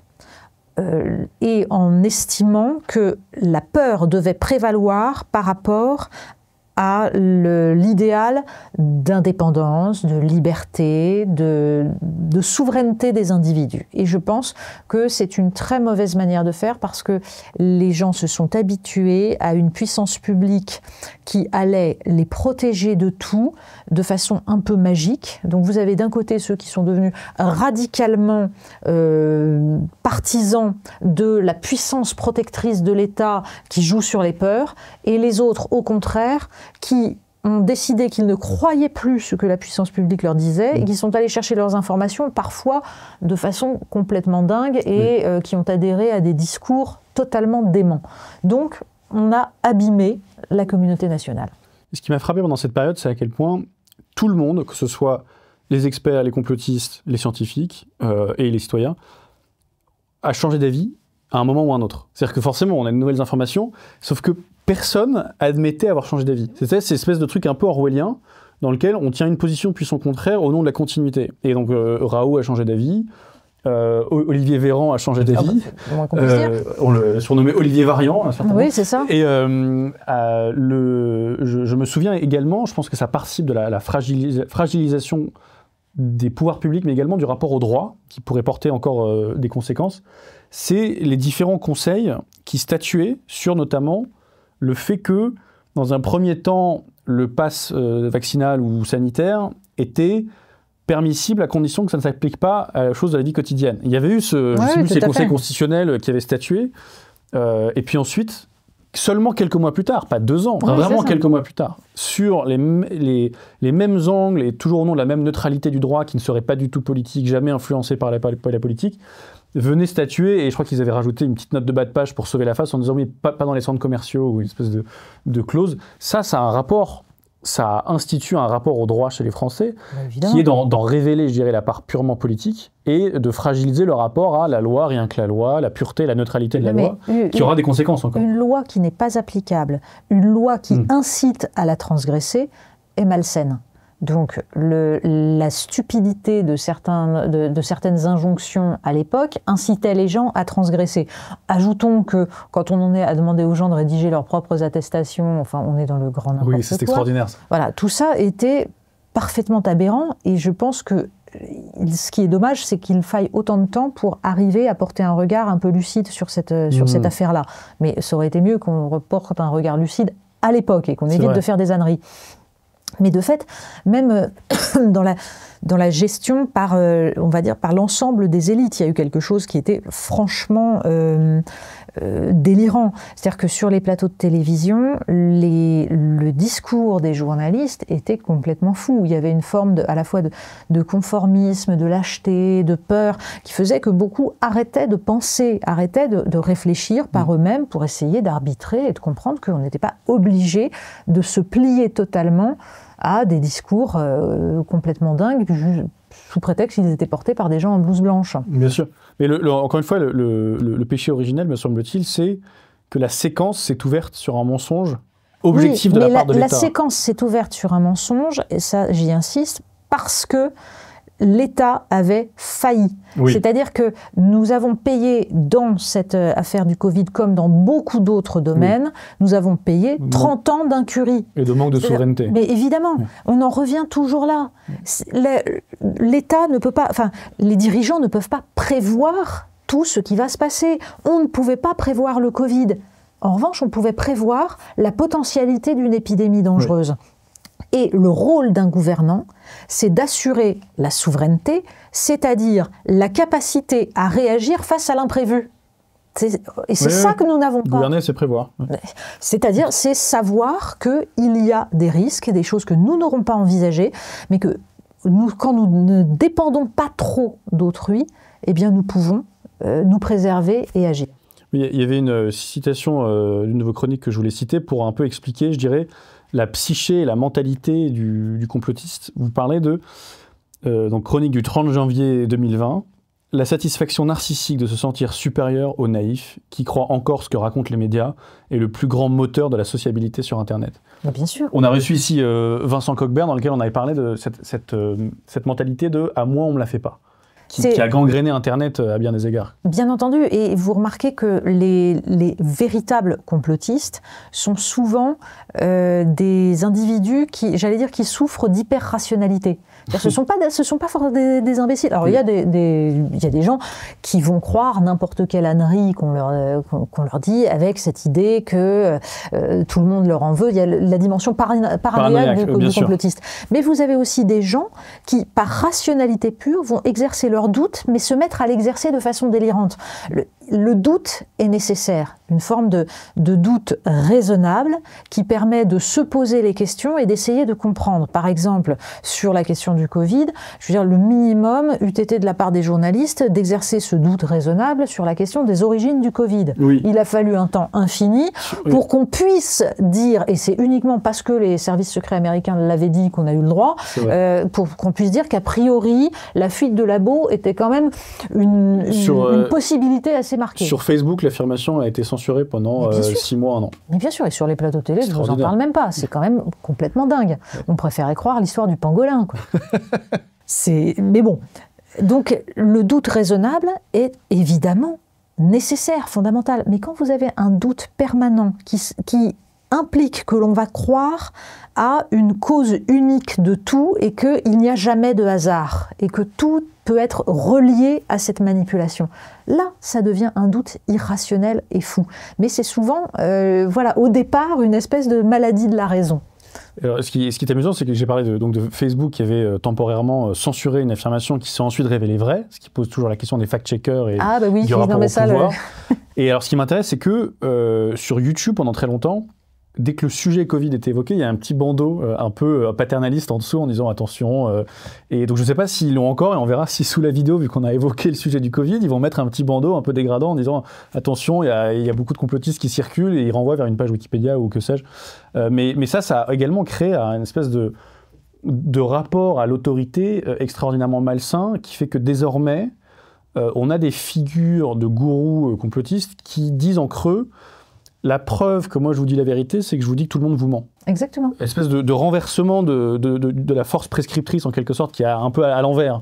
C'est ceux qui vous disent que tout le monde vous ment, lui il me dit la vérité. Lui je peux lui faire confiance. Et bien sûr, et c'est oublier que ce qui est dangereux, c'est justement le principe des gourous. Et nous sommes dans une époque qui favorise cela. Mais même au niveau politique. Hein, c'est-à-dire que la disparition des partis politiques s'est faite au profit de mouvements qui fonctionnent quasiment comme des sectes. Il n'y a rien de pire que ces mouvements incarnés par un homme providentiel qui donne ses initiales au parti, par exemple. Et que le fan club va suivre parce que c'est le grand homme. Enfin, c'est assez problématique. Moi, je crois en l'intelligence collective, je crois en la capacité de débattre, de discuter, de s'appuyer sur les autres. Je ne crois pas qu'une seule personne ait la vérité révélée. Et alors, il y a une des causes profondes, moi, du complotisme qui m'intéresse, et c'est une hypothèse que j'aimerais vous soumettre.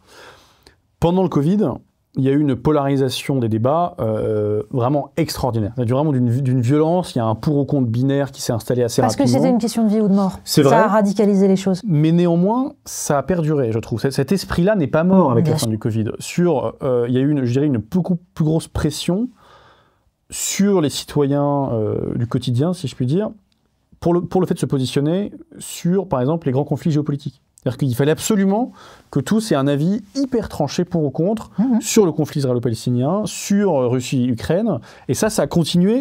Pour moi, ça a démarré, ou ça s'est radicalisé avec le Covid, et ça a continué après. Quelle est la chose qui pourrait expliquer cela? Il me semble que c'est en partie l'atomisation sociale. C'est-à-dire que lorsque vous ne faites plus corps charnellement, si je puis dire, vous le faites dans le monde des idées. C'est un peu, je crois que Durkheim sur l'anomie parlait un peu de ça. Vous n'avez plus de communauté de chair, et donc il faut absolument que vous refassiez une communauté d'idées. Et lorsque vous avez perdu on pourrait dire votre première famille réelle, la deuxième famille militante vient supplanter cela. Et je pense qu'il y a un lien peut-être à effectuer entre atomisation sociale et augmentation du conformisme, polarisation, complotisme dans la société. Alors, premier point, donc, c'est pour ça qu'il a été très dangereux de jouer sur les peurs. C'est qu'en effet, c'est parce que c'était une question de vie ou de mort que ça s'est radicalisé. Les gens ont eu peur pour leur vie. Et un être humain qui a peur pour sa vie redevient quasiment animal, c'est-à-dire que l'autre est un ennemi. C'est ça qui s'est joué, et c'est pour ça que c'était irresponsable de jouer sur les peurs. Deuxièmement, je pense que le complotisme tel que nous en parlons a disons une histoire qui remonte un petit peu plus loin, même si je suis d'accord avec vous, ça a vrillé au moment du Covid, mais je fais remonter en partie l'histoire du complotisme au référendum sur le traité constitutionnel de 2005, parce que à cette époque-là, quand vous avez 55% des Français qui votent non, et que vous avez les 95% des médias qui non seulement sont pour le oui, mais font campagne pour le oui et insultent ceux qui votent non, vous avez une fracture qui se crée. Et c'était à un moment, en 2005, d'émergence et d'expansion d'Internet. Et vous avez à ce moment-là, par exemple, le surgissement d'une figure comme Étienne Chouard. Il apparaît pour la première fois à ce moment-là parce que sur Internet, il se livre à un décryptage point par point du traité. Et les gens se disent, mais alors ce travail-là est fait sur Internet alors qu'il n'est pas fait dans les médias, donc je ne croirai plus ce que disent les médias qui sont au service d'une oligarchie, etc. Et le mouvement s'opère à ce moment-là de gens qui se disent, je vais aller chercher sur Internet ce que je ne trouve pas dans les médias classiques. Le Covid... Alors, il y a eu les gilets jaunes avant le Covid. Et d'ailleurs, vous voyez ressurgir la figure d'Étienne Chouard à ce moment-là comme incarnation du référendum d'initiative citoyenne. Justement, c'est-à-dire de reprise en main face à un pouvoir supposé verrouillé. Enfin, et qu'il l'est assez souvent, qui est verrouillé. Et derrière arrive le Covid, l'enjeu de vie et de mort, l'impression de pouvoir public qui mente ou qui, en tout cas, change d'avis, manipule au gré des peurs. Et j'ajoute que ce que vous dites sur la notion de communauté est important. L'idée, c'est que je suis profondément républicaine en ce que je crois qu'en République, il n'y a pas d'autre communauté que la communauté nationale. Ça ne veut pas dire que nous ne ressentons pas des communautés et des affinités. Mais ça veut dire que la seule communauté qui est reconnue, c'est la communauté nationale. Pourquoi ? Parce que c'est ça qui permet d'organiser la démocratie. C'est-à-dire que nous allons débattre entre citoyens pour faire émerger notre vision du bien commun, pour choisir souverainement ce vers quoi nous voulons aller. Et ça ne marche que si, au sein de cette communauté politique que nous formons, eh bien, le principe majoritaire prévaut, sauf que il faut que ce ne soit pas toujours la même majorité. Sur chaque sujet, une majorité va se dégager, mais ce ne sont pas toujours les mêmes qui sont dans la majorité et toujours les mêmes qui sont dans la minorité. C'est ça qui est très important. Or, quand la communauté nationale se fracture parce que les gens ont l'impression qu'ils ne partagent plus rien avec les autres, avec ceux qui sont à côté, eh bien, les autres deviennent des ennemis. Et dans ces cas-là, la survie de ce que vous êtes, en effet, prend un caractère existentiel. Et vous ne pouvez plus accepter le principe majoritaire. C'est pour ça que la fracturation de la communauté nationale est un sujet essentiel. La nation, selon Ernest Renan, on le cite systématiquement, est un legs un plébiscite de chaque jour, c'est-à-dire un principe politique, mais on oublie toujours la deuxième partie, appuyer sur un legs de souvenirs communs. Ça veut dire quoi ? Ça veut dire que c'est parce que le peuple est une entité historique et politique que ça peut fonctionner. Il y a à la fois l'héritage et la volonté. Quoi. Exactement. Or, la dimension d'héritage, on l'a gommée. On ne transmet pas. On efface. J'ai vu des gens m'expliquer parfois que parce qu'il y a des nouveaux venus dans la communauté nationale et que ce n'est pas leur histoire, eh ben, il ne faut pas la leur imposer. Bah, justement, si, ça devient leur histoire. Ils prennent ce legs de souvenirs, on le leur transmet, ça devient leur héritage, et c'est comme ça que nous formons un peuple. À partir du moment où on arrête de transmettre cela, et en particulier à ceux qui viennent d'ailleurs, eh bien, on fracture la communauté nationale. Et donc, si on ajoute à ça la puissance des réseaux sociaux, d'Internet, qui, en fait, diluent la transmission historique, culturelle, puisque vous créez en fait des appartenances tout à fait autres, eh bien, vous ne pouvez plus forger cette communauté apaisée dans laquelle on accepte d'être parfois minoritaire parce qu'on sait qu'on va être majoritaire à d'autres moments. Mais est-ce qu'il n'y aurait pas quelque chose à analyser qui est que la ligne, entre guillemets, 100% ou purement souverainiste complotiste sans qu'il y ait un autre isme qui s'adhère à ça, donc par exemple patriotisme ou socialisme, est-ce que finalement cette ligne-là, et encore une fois c'est pas des gros mots dans ma bouche, on en a parlé au début, n'est pas quand même celle aujourd'hui qui, de par une tendance, je dirais, au ressentiment anti-élite, a le moins d'anticorps face au complotisme? Parce que là, on a un récit qui vient rationaliser... Qu'est-ce que vous entendez par la ligne souverainiste complotiste? Non, pardon, pas la ligne souverainiste complotiste, mais la ligne... On a beaucoup parlé sur la chaîne, par exemple, de l'évolution du mouvement des Gilets jaunes, qui, en refusant toute médiation, parce que c'est déjà une trahison, représenter, c'est forcément trahir, qui, dès qu'un membre des Gilets jaunes faisait plus de 10 plateaux télé, c'était déjà les élites, c'est que ça.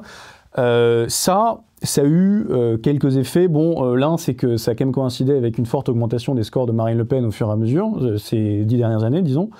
Et aussi, avec la vague Covid, et de façon compréhensible, on l'a expliqué. Oui, et puis on a vu justement des petits mouvements, genre celui de Florian Philippot, qui essayait de se greffer là-dessus. Typiquement, Asselineau, voilà, etc. Et d'adopter tous les pendant discours le Covid, les plus dingues. n'ont eu aucun anticorps vis-à-vis de la ligne Raoult. Et d'ailleurs, sur YouTube, c'est une ligne qui fait des scores, mais terrifiant, vraiment. Et je sais que le simple fait qu'on ait évoqué le sujet ici, de parler flux, on va retrouver une partie de ce public-là sous la vidéo. C'est vraiment une ligne qu'on reconnaît à quelques invités types. Tout de suite, on sait de quoi ça parle. Vous avez toujours un docteur pour vous expliquer qu'il fallait vacciner absolument personne, y compris les vieux de 85 ans asthmatiques. Vous avez toujours une sorte un peu de démago qui explique que les élites... par exemple, le profil type de ça, c'est Gérard Fauré, une espèce de type qui est le dealer de tout Paris, qui raconte des saloperies sur Chirac, sur des prostituées, sur... Oui, si, j'ai déjà entendu parler de lui. Oui, un tissu d'horreur, évidemment, certainement toute fausse, ou quasiment, mais... ça dit du mal des élites qui seraient décadentes, horribles. Et ça fait des scores, mais terrifiants. Je ne sais pas si c'est vrai ou si c'est faux, mais à partir du moment où on ne peut pas vérifier, je ne vois pas... Oui, exactement. Je ne vois pas pourquoi il faudrait... mais pour moi, c'est un symptôme, quand même. Mais surtout... et les Philippot, et les avant tout souverainistes, si je puis dire, alors il y a une grande famille, évidemment, c'est là où vous voyez que le mot souverainiste a été utilisé pour désigner des gens groupusculaires, alors même que la souveraineté... ça devrait être un concept partagé par tous, vous voyez. C'est pour ça que c'est le piège de ce mot. Et je n'aime pas qu'on désigne ces courants comme étant souverainistes. Ils défendent une vision radicale de la souveraineté avec, du coup, des positions qui ne sont pas les miennes, mais ça abîme le mot souveraineté et je trouve ça dommage. Donc définissons les choses correctement. En effet, un mouvement comme celui de Philippot, on l'a vu, a essayé de surfer sur, ou même Nicolas Dupont-Aignan, a essayé de surfer sur les gilets jaunes, alors même que ce sont des gens qui ont pu... Nicolas Dupont-Aignan a eu des positions politiques extrêmement intéressantes sur justement le décryptage de la perte de souveraineté française, etc. Mais à un moment donné, ça bascule. Pourquoi ? Et surtout, qu'est-ce que ça nous raconte du paysage politique tel qu'il existe aujourd'hui ? J'ai tendance à penser que la capacité des défenseurs du système tel qu'il existe aujourd'hui, c'est-à-dire pour la libre circulation des hommes des capitaux, pour ce modèle de mondialisation heureuse, etc. Cette ligne qui consiste à dire, si vous n'êtes pas avec nous, nous vous renvoyons vers les extrêmes, a produit des choses absolument délétères. C'est-à-dire que, vous voyez, je viens du chevènementisme. J'ai été candidate pour Chevènement en 2002, à une époque où il était le seul à s'inquiéter de la désindustrialisation de la France. Le seul à plaider pour une augmentation des crédits militaires parce qu'il critiquait l'expression de Laurent Fabius, les dividendes de la paix, parce qu'il trouvait ça totalement irresponsable. Donc je pense qu'il avait une certaine vision. Bon. Comme il s'opposait à ce système de dérégulation, il a été classé souverainiste, il a été classé réactionnaire, parce qu'il s'agissait de le faire taire. Et petit à petit, on a repoussé tous ceux qui parlaient de ces choses-là, qui essayaient de les évoquer, vers l'extrême droite. Vous tenez le discours de l'extrême droite, c'était formidable. Ouais. Et puis, du coup, on abandonnait toute opposition au Rassemblement national, voire à des groupuscules un peu plus réduits. Donc, le problème est l'incapacité à accepter le débat et la remise en cause du système. Et c'est ça qui a produit cette fracturation. Pourquoi ? Parce que c'est la survie, par exemple, du macronisme. À partir du moment où on occupe le centre, un supposé centre, qui en gros absorbe à peu près au maximum sur les bords du côté droit et du côté gauche, mais qu'on repousse toutes les oppositions dans les extrêmes, c'est là qu'on peut tenir, même quand on s'appuie sur 25% des Français. Mais ce qui était drôle, c'est qu'en fait, dès 2017, beaucoup de gens prédisaient, et avaient raison, que lorsqu'on formule l'alternance de cette façon-là, mécaniquement, là aujourd'hui, le parti le plus probable en termes de score, c'est donc c'est irresponsable. Mais ça veut dire qu'ils ont déroulé un tapis rouge pour le Rassemblement national et qu'ils ont en plus provoqué chez certaines personnes une forme de refus de tous les discours dits officiels et une forme de rejet des supposées élites. Oui. On peut le comprendre d'ailleurs, parce que le problème de la démocratie représentative telle qu'elle existe aujourd'hui, c'est qu'elle ne permet plus le renouvellement des élites, du fait de la casse de l'école, du fait de certains mécanismes sociaux, d'absence de méritocratie, d'égalité sociale. Vous avez des gens qui sont assignés au bas de l'échelle. Et donc, les représentants sont toujours les mêmes. 2017, vous n'avez jamais eu autant de CSP+, à l'Assemblée nationale. Il n'y avait plus un ouvrier, plus rien. Donc, évidemment que vous brisez la confiance que peuvent avoir les citoyens en la représentation quand vous faites ça. Donc, on a perdu des gens. Quand vous avez des élections comme les élections législatives où il y a entre 50 et 60% d'abstention, mais c'est un truc de dingue. Ça veut dire qu'on a réinventé le suffrage censitaire parce que ce sont les pauvres qui votent plus. Parce qu'ils ont fini par comprendre que ça ne changeait pas la vie de voter. Ça ne changeait rien à leur vie. Ils pouvaient voter d'un côté ou de l'autre, c'était la même politique qui était menée. Et donc ceux qui critiquaient cela étaient repoussés dans les bordures et les extrêmes. Donc vous en avez à un moment donné qui basculent. C'est-à-dire qu'ils se mettent en fait à ressembler à ce qu'on a voulu dire d'eux. Mais c'est là où ça me paraît très important. J'avais dit tout à l'heure qu'on parlait d'anticomplotisme, et je trouve ça assez extraordinaire de se dire que la seule chose qui augmente plus vite que le complotisme aujourd'hui, c'est les accusations de complotisme. C'est-à-dire qu'il y a eu vraiment une volonté, je dirais, de transformer le sujet du complotisme en une espèce de signal élitaire qui fait que les gens bien, les gens bien sachants, s'inquiètent communément, et c'est bien vu de s'en inquiéter, en disant de l'essor du complotisme. Et je pense que ça va faire beaucoup de mal à la lutte contre le complotisme, parce que quand ça devient en effet un pur signal élitaire, à ce moment-là, le renversement du stigmate, disons, populiste, ça va être de dire soyons contre les élites, donc sur ce sujet-là aussi. Et donc, comment est-ce que l'anticomplotisme est d'une faiblesse intellectuelle très souvent indigente, et pourquoi est-ce que c'est important ? Des études ont été faites sur qu'est-ce qui renforce le plus des gens dans leur certitude. C'est quand ils ont le sentiment d'arriver à débunker un argumentaire d'en face. Donc si vous tombez sur un argumentaire anticomplotiste d'une grande faiblesse, qui est souvent le cas aujourd'hui, vous êtes là à vous dire, écoutez, décidément, je renvoie toutes les attaques intellectuelles face à mon camp, j'ai bien raison dans mes certitudes, je campe, je ne bouge pas. Oui, bien entendu. Et alors là aussi, le phénomène remonte à loin. En fait, il remonte, je pense, à 2002. C'est-à-dire que 2002, Jean-Marie Le Pen arrive au second tour de l'élection présidentielle, et là, tout à coup, panique à bord. Parce que la colère, la désindustrialisation, etc., personne ne s'y intéressait, c'était... Voilà. Et c'est à ce moment-là qu'est publié, au mois de septembre-octobre, un livre qui s'appelle « Le rappel à l'ordre » de Daniel Lindenberg, donc enquête sur les nouveaux réactionnaires, édité dans la maison d'édition, dans la collection tenue par Pierre Rosanvallon, donc icône de cette gauche qui a trouvé formidable la mondialisation heureuse, etc. C'était quoi le rappel à l'ordre ? Le titre est quand même assez fascinant. Ouais, il s'agissait de lister tous les intellectuels qui étaient coupables d'avoir en fait préparé l'arrivée au second tour de Jean-Marie Le Pen parce qu'ils critiquaient le monde tel qu'il était. Et donc on mettait dans le même sac des gens aussi différents à l'époque. À l'époque, ils étaient tous très différents. Alain Finkielkraut, Michel Houellebecq, Régis Debray, Marcel Gauchet. Enfin voilà, on mettait tout le monde. Pourquoi ? Parce que ils critiquaient cette démocratie telle qu'elle fonctionnait, donc ça voulait dire qu'ils étaient réactionnaires, qu'ils ne croyaient pas en la démocratie. Vous voyez un petit peu. Et donc le mot réactionnaire est devenu à ce moment-là un stigmate. Et en fait, depuis ce moment-là, on n'est jamais sorti de là. C'est-à-dire que de réactionnaire, on est passé à décliniste. C'est pareil, c'est-à-dire que ceux qui alertaient, par exemple, sur le déclin de certains éléments, je ne sais pas moi, l'école par exemple, étaient des déclinistes, c'est-à-dire qu'ils étaient accusés de se réjouir du déclin alors que la France va tellement bien. Vous voyez, c'est formidable. C'est-à-dire quand on essaye d'empêcher le déclin, on est décliniste. Bon, et puis il y a eu le terme populiste.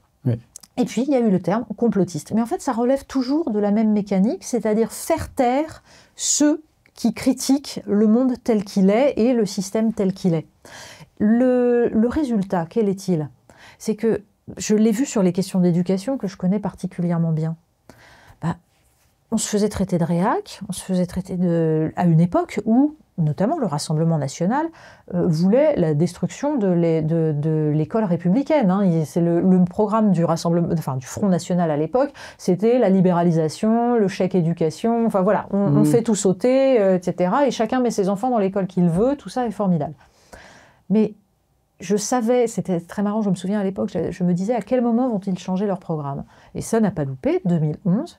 Ils ont balayé tout ça et ils ont fait un beau programme de défense de l'école républicaine, de défense des apprentissages, des savoirs fondamentaux, etc. Et là, ceux qui depuis des années alertaient sur la baisse du niveau et disaient attention, etc. Vous voyez, vous parlez comme le Front National. C'est quand même formidable. Donc on leur a abandonné la défense de la transmission des savoirs. Et on a fait la même chose sur la laïcité. Il faut quand même se souvenir que le Front National s'est opposé à la loi de 2004 interdisant les signes religieux à l'école, parce qu'eux, ils voulaient qu'on puisse continuer à mettre des crucifixes dans les classes. Donc voilà, ils s'y sont opposés farouchement. Et quelques années plus tard, ils se sont mis à parler de laïcité, parce que ça permettait, là aussi, de cibler certains éléments qui ne respectaient pas la laïcité. Ils se sont mis à parler de laïcité, et là, on a dit à ceux qui, depuis des années, se battaient pour défendre la laïcité républicaine, vous voyez, vous parlez comme le Front National. Et donc, on leur abandonne des pans entiers du réel. Voilà. Et c'est un cadeau. Pourquoi? Parce que il est hors de question de critiquer ceux qui nous ont conduits dans l'ornière depuis 30 ou 40 ans. Je pense qu'il faut continuer. En fait, toute la complexité de cela, c'est de continuer à suivre une ligne précise. Moi, dans ces cas-là, je fais l'éloge de la ligne de crête. C'est-à-dire que le rôle de quelqu'un qui analyse cela et qui essaye de penser politiquement, au sens noble, c'est de se situer sur une ligne de crête et non pas dans la facilité des excès, mais sur une ligne de crête quand vous avancez, quand vous marchez au fur et à mesure du temps. Vous pouvez avoir des vents contraires. Donc il faut en permanence se rééquilibrer. Ça veut dire en permanence se remettre en cause ses certitudes, se demander si on est encore dans la juste mesure, si on a bien compris justement quels sont les nouveaux vents qui soufflent. Voyez ? Donc c'est un exercice permanent de précision, d'humilité, pour réussir à se tenir sur cette ligne de crête. Mais est-ce que, si j'étais un peu taquin, est-ce que c'est pas aussi la conception de soi-même qu'a Emmanuel Macron ? Est-ce qu'il ne se considère pas comme étant exigeant sur la ligne de crête ? Non. Emmanuel Macron, c'est le « en même temps » qui devient le tout et son contraire. Ça, c'est le problème. Mais il n'est pas le premier, parce que je pense que la politique française crève de la capacité à maintenir des options contradictoires au sein d'un même discours. Ça me frappait notamment chez Nicolas Sarkozy en 2007. Je me souviens de discussions à l'époque avec Alain Finkielkraut qui me disait, mais quand même, il défend il parle de l'autorité des maîtres. Et je lui disais, mais rien que sur la question de l'école, quand on explique que les valeurs, on les apprend par le sport, c'est déjà une vision un peu particulière de... Moi, je crois qu'on les apprend par la philosophie, la littérature, l'histoire, aussi par le sport, mais pas que. Et derrière, si vous défendez une libéralisation et une vision de la société qui détruit cette transmission culturelle que vous prétendez défendre, ça ne marche pas. Ça ne marche pas. Donc, maintenir des options contradictoires, c'est un grand classique. L'absence de cohérence. Donc, Emmanuel Macron est plutôt dans ce genre de choses, avec une capacité en plus à changer de braquet, ce qui fait qu'on ne sait pas très bien où est l'architecture, la structure. Il n'y a pas vraiment de colonne vertébrale, en fait. C'est un peu dommage. J'avais créé avec mon frère un mème Internet dans lequel on avait fait le political compass, comme on dit, de Macron, où donc vous avez libéral de droite, libéral de gauche, etc. Et on avait rempli l'intégralité du cadran de citation de Macron. Bien sûr. Et c'était très amusant, il les remplissait. Donc il y avait un moment où il disait « Moi je suis maoïste, un bon plan c'est un plan qui marche ». Il y avait également « Pétain était un grand soldat ». Il y avait « Je suis libéral, je ne suis pas libéral, je suis socialiste, je ne suis pas socialiste ». Donc on avait vraiment tout rempli et on avait... Chacun pouvait se faire son Macron comme dans un supermarché. Il y en a pour tout le monde. Exactement, il y en a pour tout le monde. Alors comment... lutter contre ça, et il me semble que la réponse, je pense que vous serez d'accord, c'est notamment par la lecture. Est-ce que vous, Natacha Polony, il y a un ouvrage que vous recommandez particulièrement et que même, idéalement, vous aimeriez avoir lu plus tôt? Oui, c'est Le nom de la rose, Umberto Eco. J'ai lu ce roman il n'y a pas si longtemps, il y a 10 ans peut-être, 10-15 ans. C'est un chef-d'œuvre d'intelligence, de modernité, parce qu'à travers une enquête criminelle au Moyen-Âge, on nous parle d'abord du pouvoir du rire comme arme contre l'étouffoir que peuvent être les dogmes. C'est un livre qui parle de cette querelle des universaux que je trouve absolument fascinante, c'est-à-dire la capacité ou non du langage à nommer le réel et à traduire la vérité des choses. C'est quand même la querelle des universaux a occupé tous les penseurs médiévaux pendant des siècles. C'est quand même génial. Ouais. Bon, et donc ce livre est d'une intelligence et d'une précision incroyable. Et celui qui m'a amené à le lire, alors que j'avais, comme tout le monde, vu le film, c'est un monsieur pour qui j'avais une admiration immense, Lucien Gerfagnon, un des plus grands connaisseur d'abord des penseurs présocratiques et puis historien de la pensée, qui a écrit aussi une histoire de la Rome antique, de la fondation de Rome jusqu'au dernier empereur, qui se lit comme un roman et qui est génial. Et ce monsieur était d'une intelligence, d'une drôlerie, d'une finesse, du même niveau qu'une Jacqueline de Romilly dans la culture. Et il avait cet humour qu'ont les gens qui ont atteint une culture absolument exceptionnelle. Et lui, c'était son livre préféré. Et il le relisait régulièrement. Et j'avoue que la semaine dernière, justement, j'ai rouvert Le Nom de la Rose en me disant « je vais encore le lire » parce que c'est un livre qui se relit et qui foisonne. Comme tous les bons livres. Les bons livres se relisent. Plus généralement, alors le sujet de la transmission a été évoqué à plusieurs reprises lors de l'entretien. C'est également le titre de la chaîne. Pourquoi est-ce important de lire tout court, particulièrement, je dirais, en tant que journaliste? Alors, en tant que journaliste, c'est parce que je pense qu'on ne peut pas penser les événements dont on parle si on n'est pas capable de les remettre dans un contexte. C'est-à-dire, c'est ça le rôle d'un journaliste, c'est pas juste raconter les faits. Faut contextualiser. C'est les replacer dans un contexte pour permettre à ceux qui vont nous lire de comprendre les choses et de les décrypter. Donc ça nécessite un minimum de culture historique, de culture politique. Si on a de la culture littéraire, c'est encore mieux, parce que ça permet aussi de mettre à distance les modes, les engouements, les espèces de fanatisme que l'on voit aujourd'hui.